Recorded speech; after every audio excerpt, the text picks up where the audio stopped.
Hello, book connectors. Welcome back to the channel. I am your host, Black Devil. Visitors, should you happen upon the channel, feel free to join us. We'd love to have you here. Hello again, book connectors. I just wanted to welcome you back to the channel. And I just wanted to say first and foremost, I am loving the engagement this one video got since I posted it yesterday. I'm pretty sure it's probably about to die down, but trust and believe you me, I just did not expect the response that I got for this one. And with that being said, thank you all, book connectors, so much for hanging in here with me, checking from time to time to see if I had posted something. I am so sorry that I have not been doing so lately. I don't know what this is I'm going through. I wouldn't say I'm depressed. I'm not sad necessarily, but I've read so much and just didn't ever feel like putting a video together. So anyway, I'm glad that I finally dug myself up long enough to compile that video. Every bit of it was worth whatever it is I was going through. So thank you, book connectors, all, one and all. I just thank you all so much for welcoming me back, and I hope I can continue to do you guys right, because I really enjoy what I do whenever it is I do it. So now, with that being said, I wanted to talk a little more in depth about some of the things I did mention in the video and some I didn't. Some of it, a lot of it, I guess, is just me wondering out loud or speculating, I guess. So let's start off with the biggest rumor. Well, I see it's a rumor. I wasn't there. I don't know.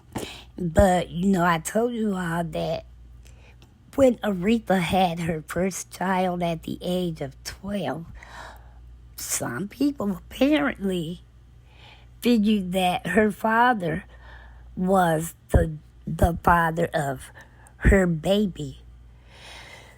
And some of it, I guess, is because it has been, allegedly, it has been said that, he did impregnate a girl at the age of 12, and he was 22, 23 at the time. And I guess people just took that to mean that he just, he did not have a problem being with premature or less, a minor child, I guess is what I'm trying to say. I don't know. I just, something just won't let me believe that was the case. But now, aside from that rumor, allegedly, Clarence had kind of like a legendary temper. It's like it was just known that you did not want to feel his wrath, whatever that is. Okay, one of the books I read was by author David Ritz. I featured him in one of my About the Author segments a while back. And he was saying that in order for Aretha to agree to allow him to write a book, there were certain topics that he was not allowed to ask her or discuss with her. One of them, obviously, was that rumor about whether he was the father of her child. But another one was about how he would, he would be real quick-tempered. It is said, and since it is said, I'll still say allegedly, but he dated gospel singer Clara Ward, and they were together off and on for about 25 years. They were together from the time they met till she passed away. Aretha and Clarence were at her bedside when she died, but it is said that he used to be bad about jumping on that lady. I don't understand why, but that was one of the things. And then even Aretha said herself in another book that she disagreed, because she was an adult, young adult, but an adult nonetheless.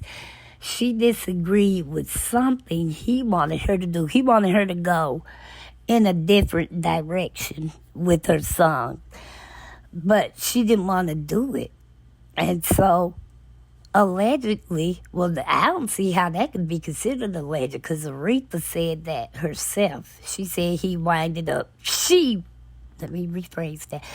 She said that she, quote, winded up getting slapped, end quote, by her father, because she didn't agree with whatever it was going on.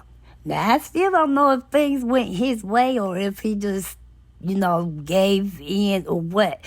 But it's just something about hitting an adult child. And I guess it's understandable why you might want to hit one of them. But I didn't pretty much care to know that somebody would do things like that. And now, he was real big into the civil rights movement. A lot of people kind of didn't care for it. They felt like he was inauthentic simply because he liked music of all genres. Outside of gospel, he was a big fan of jazz and bluesy type stuff. A lot of people didn't like that, and there's still some people like that to this day.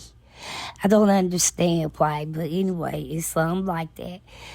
But am I the only one? Did anybody ever know that when she got pregnant and gave birth to children, she was 12 with the first one and 14 with the second one? She didn't mention the name of either father. I wonder why everybody was so caught up in saying that Clarence was the father of the first child, but nobody bothered to guess at who the father of the second child was, because Aretha sure didn't say. I don't know, that was just something I thought about afterwards. But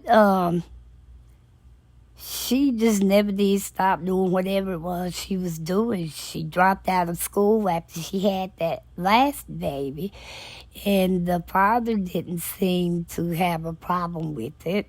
I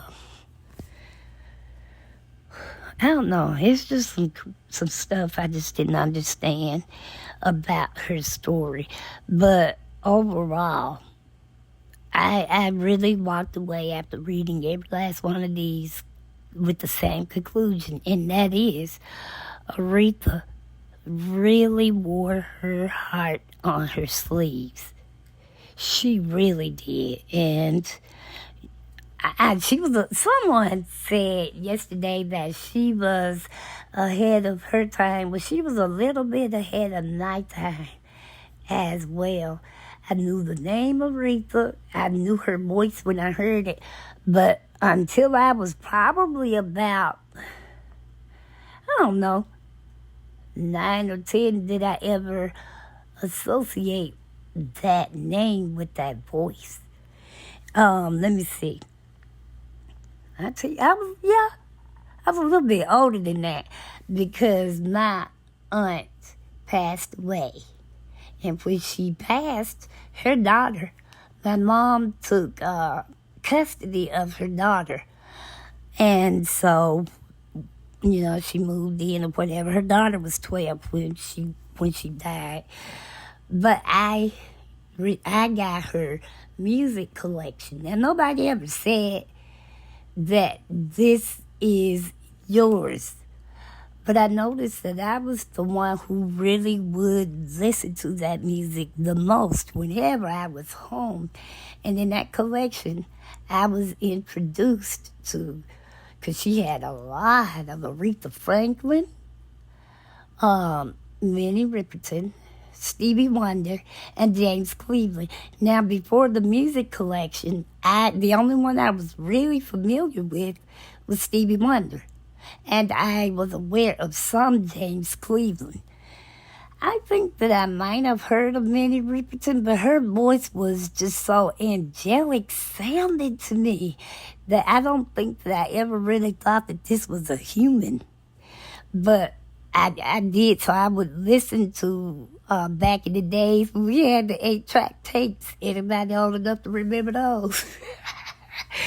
That's what I would listen to for Minnie Riperton. And I think most of her Aretha stuff was albums. And so was James Cleveland's. Stevie Wonder's, she had a lot of cassette tapes of his. But yes, that's how I came to really know Aretha Franklin, was through my aunt's music collection. Weird thing, okay? When she passed away, Aretha that is, on August 16th, 2018, her now adult daughter, who has a son and grandchildren of her own, called me. And she said, "Did you see Aretha passed away?" I said, "Yeah, I'm watching it now. I was at the beauty shop getting my hair done." She said, "For some strange reason, I've just been having the urge to listen to Aretha Franklin, and I don't understand why that is." I said, "Well, the only thing I can tell you that might will give you some comfort is that Aretha was your mother's favorite singer." And she's like, it's like the light went off. She said, "For real?" I said, "Yep." I said, "I can tell you." I said, "You remember when you moved in with us?" And I told her the house we were in when she moved in, but she knew all of that. Like I said, she was 12. But I said, "You remember the music that we bought?" She said, "I just thought some of it was Mama's, but I thought some of it was your Mama's. That I thought your mom had." I said, "Mama did have a lot, but she didn't have nowhere near the amount of Aretha Franklin that your mama had." And I was told by our other aunt, because my mom had 3 sisters, and the third sister was the one that told me that my cousin's mother's favorite singer was Aretha Franklin. And so I said, and I can remember when Freeway of Love was out, everybody kept saying they wished my aunt was still living because she always wanted a pink Cadillac. That was always what she wanted. So then, after we got off the phone that day, I didn't talk to her the next day, but the second day after she passed, she said, "You know, I ain't had that urge to listen to Aretha since you told me that." She said, "But that's all it could have been, was, you know, I just knew somehow she had to be, or my mama had to be connected to her some kind of way, because I never knew all that." I said, "Yeah." So anyway, I don't even know why I brought all of that up. That just came out of nowhere. But still, it was just, I guess, to show you how far back I went with Aretha Franklin. But, yeah, I hated the fact that, I think anybody who has a parent that they love, it's normal and natural to, you know, mourn their passing if and when they do go. But it just seems like Aretha had an acute sense of pain, and she carried it with her all throughout the rest of her life. This is why when things go on in our childhoods, we do need to try to get it resolved, because otherwise it'll just spill over into every other aspect of your life. For example, one of those, well, there's been a couple of books that I read where she stated that singers, you know, growing up back then when they used to do the Chitlin Circuit, And she talked about how she was real good friends with like the Staple Singers, Gladys Knight and the Pips, and some others. But she says that she never really understood them when they said that her mother left them. And I'm guessing that, and I did, okay, let me back up. I read Gladys Knight's autobiography, Between Each Line of Pain and Glory. That was an excellent read also. And in that book, she did say that Aretha's mother, I don't recall her saying she left. She wasn't that cold. I think she might have said something about her parents were no longer together. But Aretha, all these 57,000 years later, still felt the need to explain to us that her mother did not abandon them. In fact, she did have them on summer breaks. And, I don't know, but I just personally feel like for whatever reason, Aretha never really forgave them, Gladys and Mavis, for saying that. I really don't, because she seemed to, slight them everywhere they could. And I think the only reason she evidently didn't forgive them for it, if she didn't, is because she was so young when it happened. She was younger when her parents did separate, and she was still young when she lost her mother. And so she never really got a chance to sit down and talk to her mom, because her mom was no longer there. And the fact that Aretha was so sensitive that the sisters, a lot of times, if they heard the parents arguing, they would deliberately stage arguments to try to crowd out the parents arguing, because they did not want Aretha to hear, if it was any words being said, licks passed, whatever. They did what they could to drown that out and stuff. And that's bad. That's really bad. And in one of those biopics I watched, they were laughing about something, and then they said their mom used to cry about something, and Aretha said, Mama never did cry about such and such. And that's when they looked at each other, and when I say they, I'm speaking of her sisters, Irma and Carolyn. Aretha was the middle one.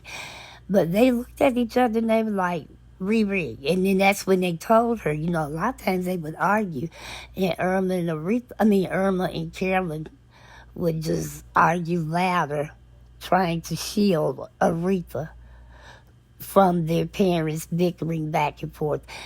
And then one of the brothers, either Vaughn or Cecil said, I think it was Cecil said that, although they went to their mothers during the summer, as much as Aretha loved her father, they believe she really, if she thought it would be okay, she really would have gone and just stayed with her mother. However, his legendary temper, it was something that happened, because I never really saw anything or read anything where it said he was physically abusive to them. But I guess whoever he was being physically abusive with, they saw that. And so they just automatically understood that he would never be okay with any of the children going to be with their biological mother. And so that's why she ended up, never going to the mother. What else did she snub somebody for, and went back to something that was said during their childhood? I can't remember anymore now. But anyway, it was just, I thought that it was sad. Nowadays, when children, something is going on, we know more now, and we try to, there's help that was not available when Aretha was growing up. And even to this day in the Black community, there's still a lot of of negative stigmatism or stereotypes when it comes to like mental health. And I'm not saying that Aretha was mentally ill. I am saying that she should have been able to receive some form of therapy or counseling because she was still a baby. She was 6 when she was 10 when she lost her mom, and just like 2 years later, there she is giving birth. What else? Now, I really didn't see very many interviews where Aretha discussed her children. But I do know that her grandmother and other people assisted with the rearing of the kids so that Aretha could go out and travel and, keep her career, building her career. But in one of these books I read where it said that the oldest son, Clarence, he was living primarily in some kind of a facility for people with mental issues. I don't think that, what I took away is that his cognitive skills weren't developed. I don't think that he was violent. I don't think that, he had anything that where there's like a real bad thing. Like when people hear the word bipolar or they hear the word schizophrenia or anything like that, you automatically kind of put your guard up. I don't think that was his case. I think maybe just from what I gathered from that little whatever blip I saw, that his may have been more just learning. He didn't learn, or if he did, he didn't learn it at the rate that he should have. So now, here we are almost 8 years since Aretha passed. And when she died, initially, there didn't seem to be a will. Well, eventually in the last year or so now, maybe closer to 2 years now, not only was a will found, but it was 2 and some say 3. But in the wills, no matter the number of them, only one of them had been notarized. But in each will, they are still arguing, or maybe they finally just settled it, I believe, whatever the case may be. Because in each one of the wills, the only thing she seemed to have been constant about is to make sure provisions were there financially so that Clarence could continue living the way he was living. So he was in some sort of a facility, so she just wanted to make sure that, he continued getting the care that he was receiving. So that was that. And unfortunately, the other 3 sons were arguing over what they felt she meant, because one of those wills seemed, one in particular seemed to favor one son over the other 3. The other 2, because like I said, she'd already made provisions for Clarence. So one of the wills seemed to have favored her youngest son, Kickoff. Please tell me he goes by, I don't know. But anyway, it seems to have favored that particular child. But then you had the other 2 where it could have gone either way with all 3 of them. Now, I do believe that in the last couple of months or so, they finally ended up having their day in court, and the judge sided mostly with Eddie, the second oldest, and Kickoff, the youngest one. So Teddy, the one she had by her first husband, Teddy White, he was the one. Now, all of them got something. But I do believe, from what I can remember seeing, that the majority of it was determined to go between Eddie and Cacao. I don't know if Teddy will repeal it. Did I say repeal? I don't know if Teddy will appeal it. I don't know yet just what that means or how that will look.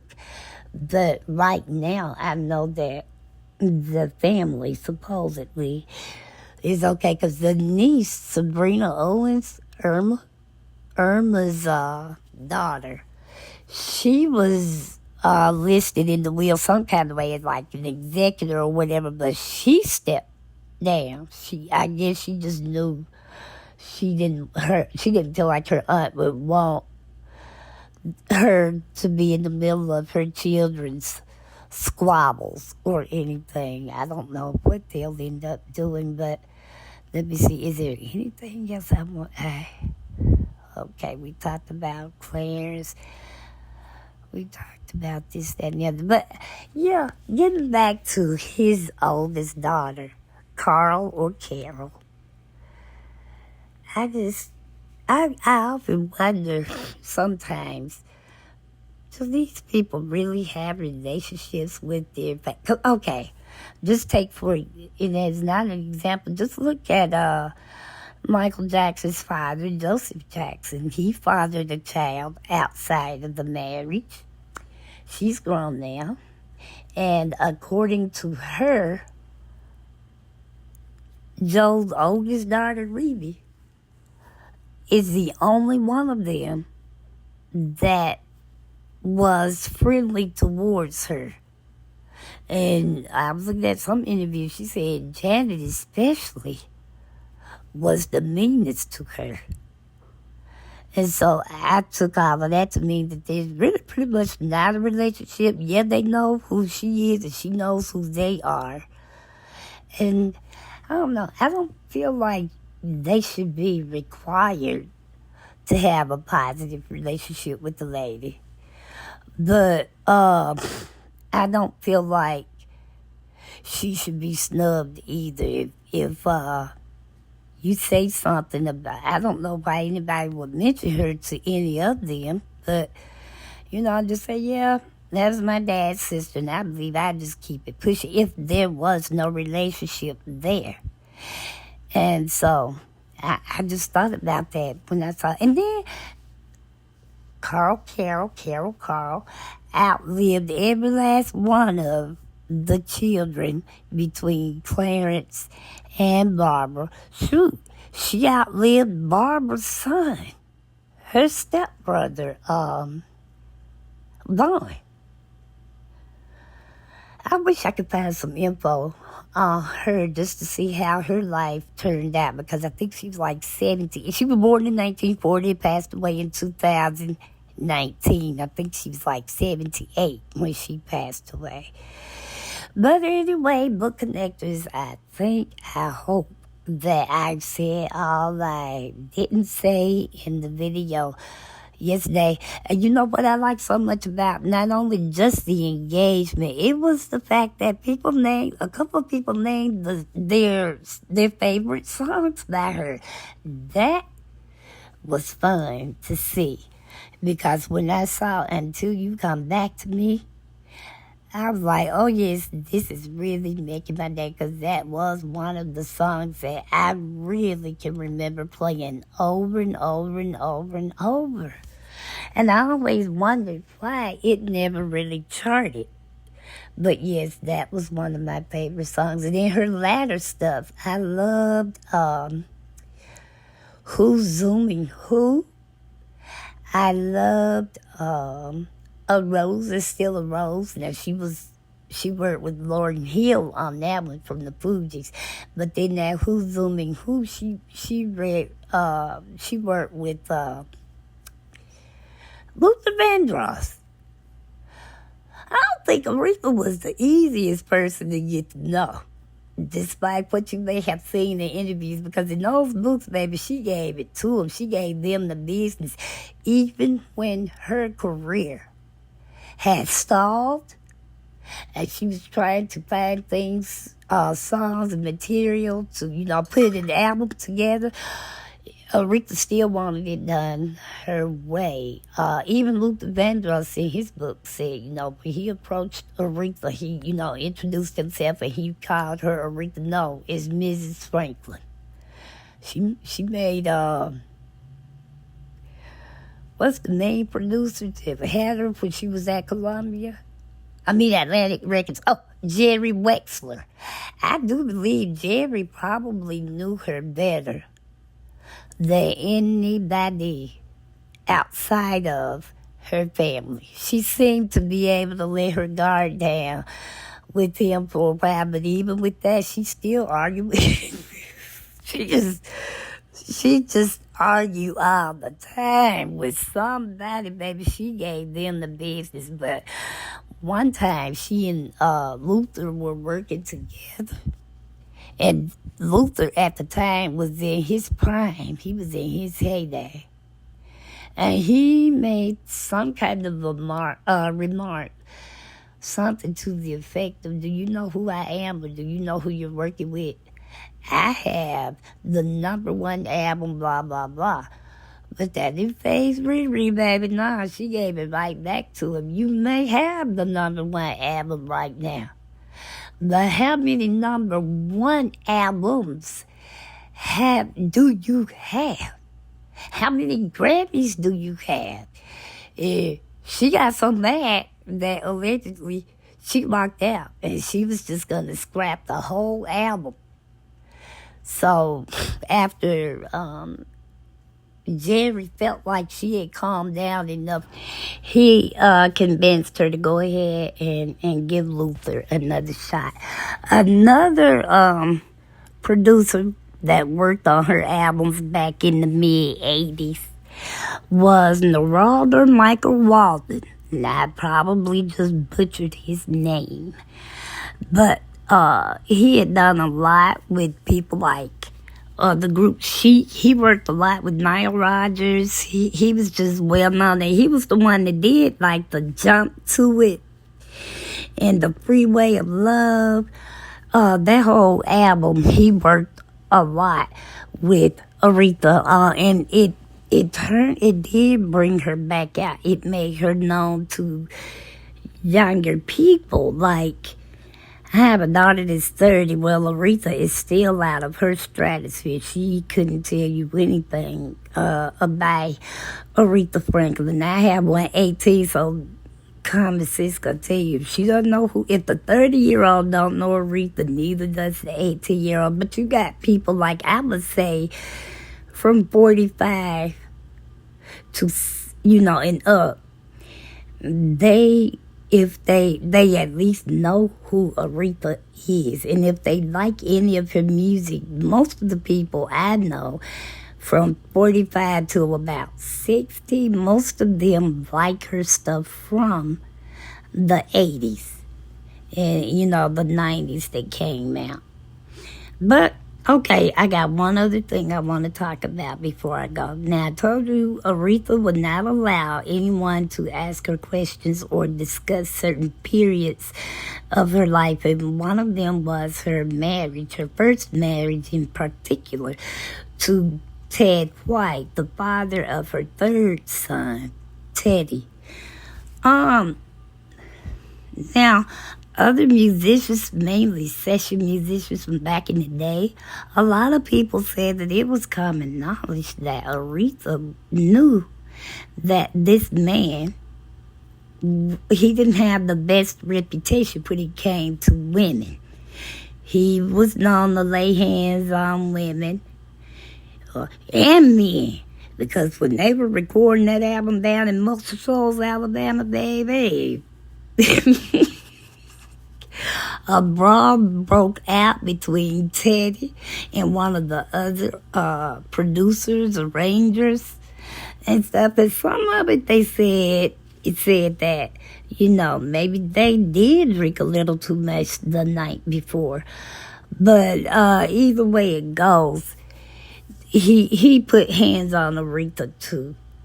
But they were married from 1961 to 1969. I believe that was the longest marriage she had, although she married 2 more times after them. But I believe he was her worst in terms of the physical aspect of it, because he was known, they say he was a pimp. Has anybody ever heard anything about that? But yeah, they say that he was a pimp, and that Aretha knew it. She also was aware of him hitting women, and she still married. Now, what broke the marriage up, if you ask me, was that Clarence felt like Teddy was trying to, because he did come in there, he was working, and don't get me wrong, I don't know which album it was, but he was working on some music with Aretha, and she was just really starting to hit her stride, so to speak.